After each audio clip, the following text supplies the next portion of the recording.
Hi, I'm Ryan from Intertank Products, and today we're going to talk about the updated SBD belt.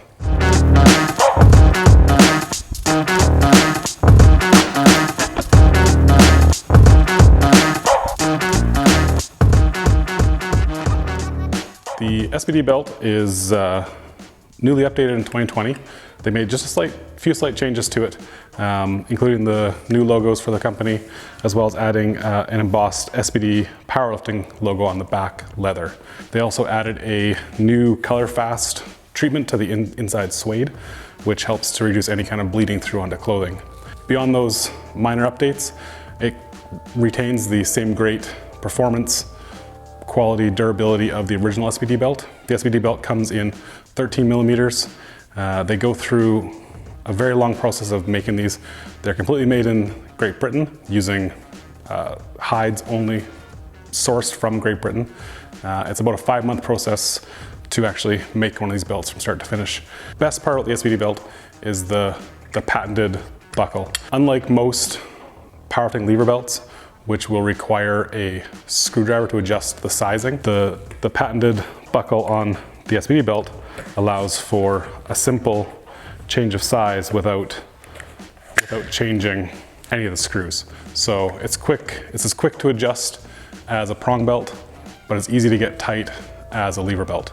So it brings in the best of both worlds, and it's really unmatched in that regard.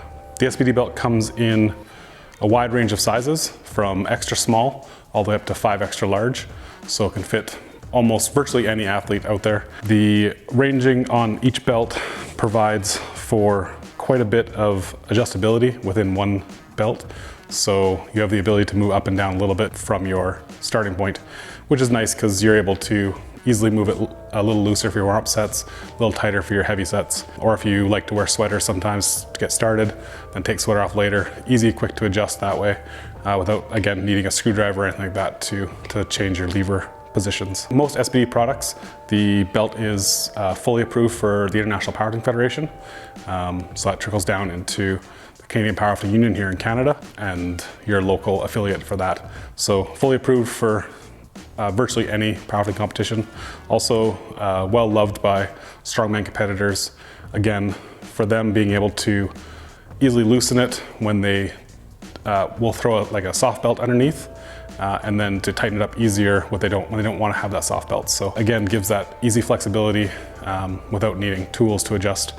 It's a very versatile tool for any strength athlete. As mentioned earlier, it comes only in 13 millimeters, which means it's going to come a little bit stiff, but the quality of the leather is such that it will also break in quite a bit quicker than a cheaper belt. After a few weeks of use, it'll already have started molding to your body, and within a few months, it'll basically feel like a nice old worked-in glove. I've had my belt now since the very beginning, 2016, and it fits like a very comfy old boot. Which maybe doesn't sound good, but it's so broken in, so personalized to my body that I wouldn't switch it to the 2020 belt just to get the new improvements, just because of how perfect it is for me now. So an important note with a lever belt, and the SBD belt is a lever belt, is that the buckle is not held shut with any sort of mechanism. There's nothing built into the lever that will actually hold it shut. The only thing holding it shut in this position is the actual pressure inside the belt.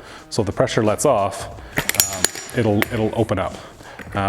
So if you first get your belt and try it on and it won't stay done up, the issue is that it's just too loose. So generally, if you go 1 to 2 holes tighter, in this case I'll go a little further since I don't have anyone in it, the pressure inside the belt should then hold the lever. And you can see that here the lever's a little bit not flush, but that's because there's not enough pressure. So the other problem that can happen, and that little bit of gapping you can see there, hopefully, can happen because of the overlap here with the underbelt pushing against the top of the belt there. It should never pop open if it's just a little bit off of the bottom pressure or bottom point. As long as there's enough pressure inside the belt, it will hold securely tight. So yeah, if you have issues with popping open, just try and tighten it up 1 or 2 spaces, and that should solve the issue. So the buckle on the SBD belt is cast from an aluminum alloy. It's lighter weight than you kind of would think it would be.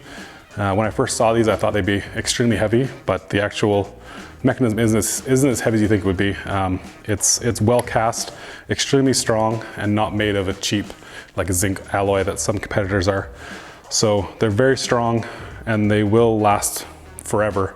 As I mentioned earlier, I've had my belt for 5 years now. I still have the original buckle. The one thing to be careful of is to throw your buckle down, or throw your belt down. If you're going to be impacting the prongs on the buckle, eventually you'll loosen up the metal and it'll snap.